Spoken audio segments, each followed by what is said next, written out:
You wake up in the morning, the first thing you do is check. You wake up in the night because you can't sleep, and the first thing you do is check. You check your phone and the news because your family is in the Ukraine. Just imagine the turmoil of going through that experience.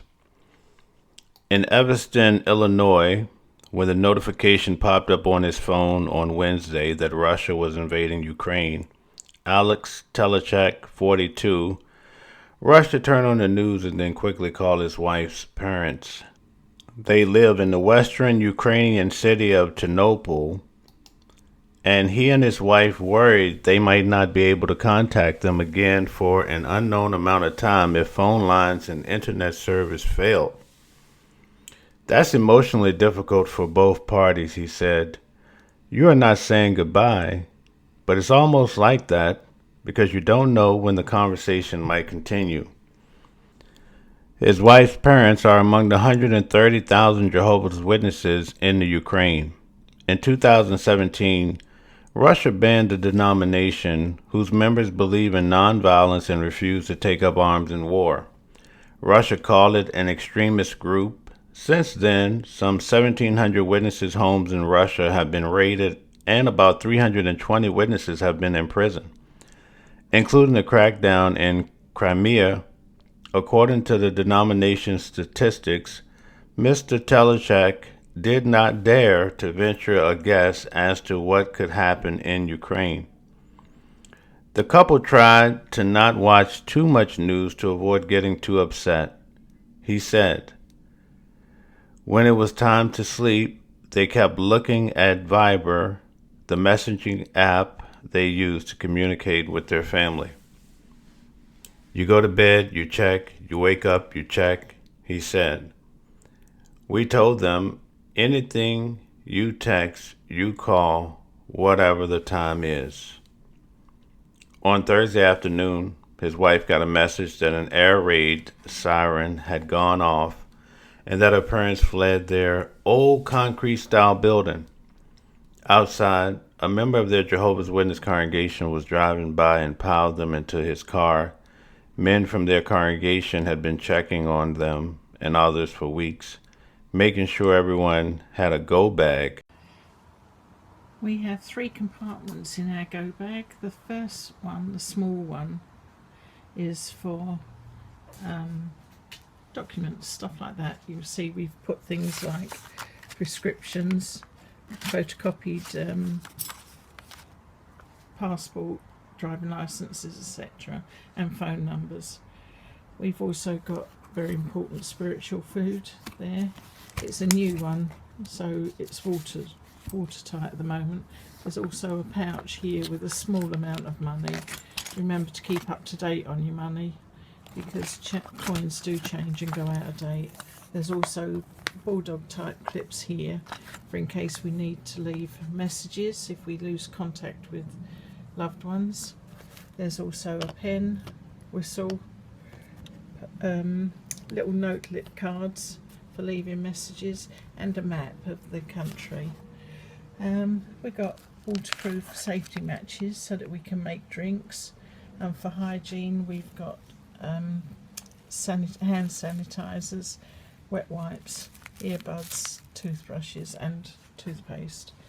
For utensils, we've got pencils, and we have a utility multi-use thing here. It's got all sorts of things. There's a little pen knife there that's got corkscrew, nail file, bottle opener, can opener, pliers, scissors, bell clip, even a little saw in there, and a little screwdriver.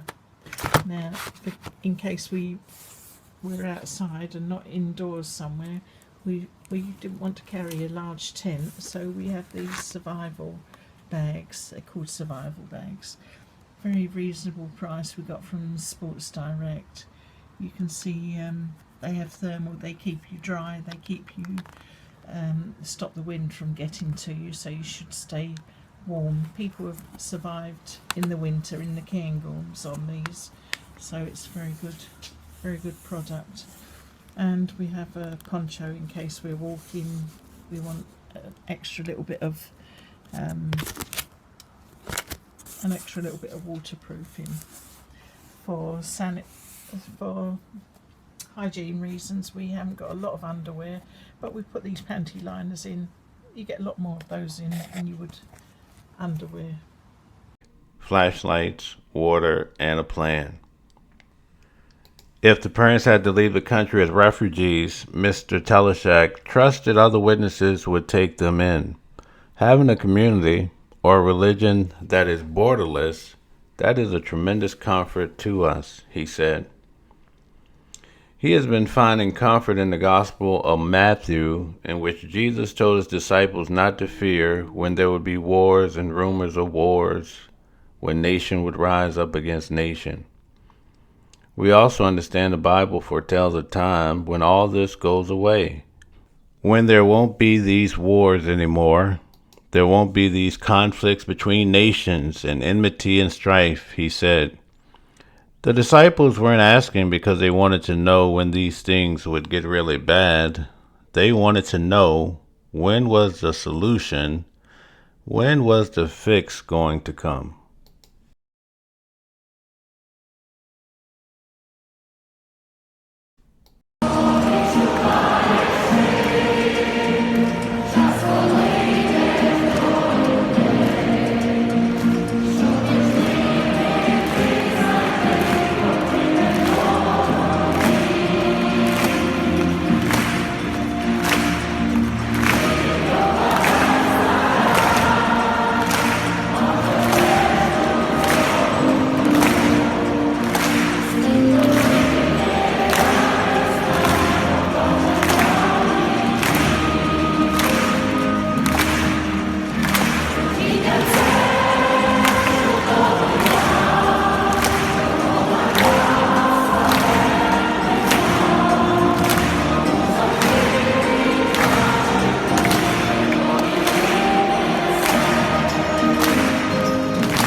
Улица Саперная, Тигр.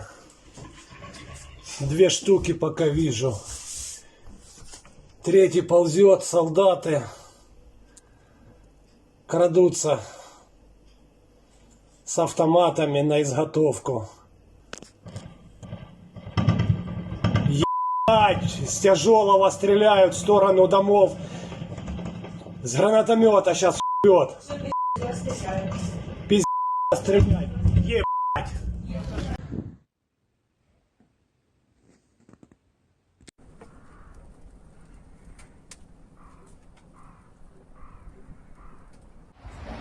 «27 февраля, 7 утра, даже 8. Ну и что хотите сказать, ребятки?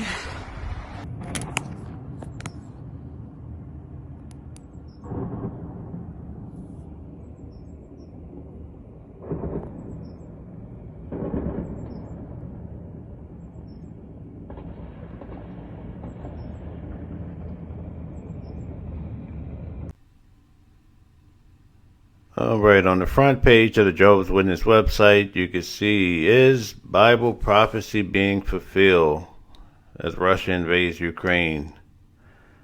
Something I wanted to point out, how they tie this to Bible prophecy. It says, the third paragraph here says, the book of Daniel foretold a rivalry between the king of the north and the king of the south, per Daniel chapter 11. They want you to watch this video to learn why Russia and its allies can be identified as the king of the north. What hope do you have for the future? Well, you need to contact Jehovah's Witnesses. That's what they offer.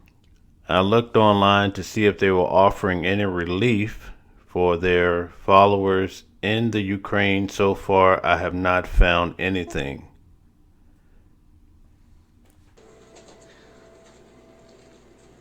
Сумніви, неспокій, нестримний вир страхів, та христерний крок за кроком мене ти завжди вів. Ти моя фортеця, і хоч летить цей світ, і з тобою я в безпеці, боятися не слід. Єгово, зір дай мені, і я хочу з нас, не зрівняти більше із нами, ніж тих, що проти нас. Прошу лиш одного, нас мужніми зроби, вже близько перемога,